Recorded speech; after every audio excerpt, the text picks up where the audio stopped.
Twitter jette akka waan nama matarayyasi sanja qabate akka waan raayyaan ittisa biyya achi keessa jiru akka waan abiyya achi jiru girriftee achitti akkaawuntii 550 ofirraa gubanaaltu isin bar warra sagalee namaa cireena jiraan nama ajjeesu kanaaf abbaan feete dhugaan kana dhugaa fudhadhu la dhugaan ilmoo rabbiiti OMN shirani qaba shirani qaba mee OMN wallahi ani waan OMN keessatti deemu kana eenyuun caala warra boordii caalaa quba qaba rabbiin gurbaa gurraacha kana isinitti kaasii yaada yuusota dhageeffadha ichiti keessan biyya ala OMN Kaayiroo jirtu mita biyya jirtu ta achi biyya faranjii jirtu takkaan hundi isii saahiba kiyya ila sagalee tolchaa gara ufii bakka inni ciisutti dhuftanii tolchaa kootu yaada nuuqanni jettaniin amma koomentii jalatti isin arrabsinaan hin dhiibtan yoo tolchaa amma sa'aa kana arraaf boru keessatti akka waraabden haadha daabboolitii akka gooten fixii jedha Dhaqqashoo namni kara bahaa kun miidiyaa irra dhufe maa akkatti hunduun isin ho'iti ani gandaan isin tuquun barbaanne ilaalcha keessa bara OMN keessa sabboontonni amma OMN keessa jiran kun warra dheengadda gaafa waggaa meeqaffaa OMN kootii Jawaar gurgurachuuf caalbaasiif qopheesse waliin beeynu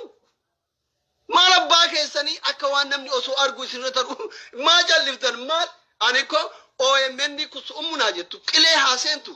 sagalee fi ijaagurra ummata Oromooti yoo fete haadhamtu ayaa gabaanyi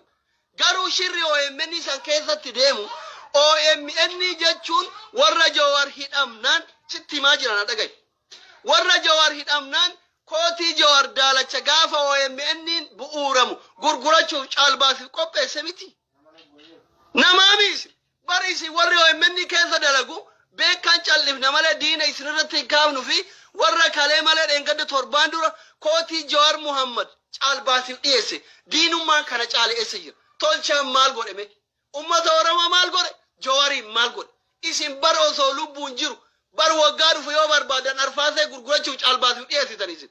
osoo namni isin darbu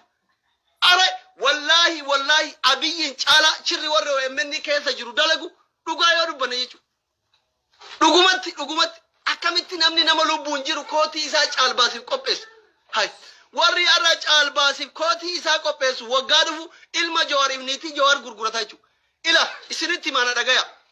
wallahi isinitti mee sagaleen tolchaa ka waraabdan kun haalii dhufu baatu andi qaaladhaa sin jedhaba gantoota haadharaaw maali isin ummanni gosa inni bakka yegiddi ati koomentii laallattee gara ayyirii qofatti koomentii anamma yoo andasi arrabsinaan maaliif barisi warra sagalee namaa kutee nama ajjeesisiisu yaa warra OMN ana isinitti maka waan sodaanne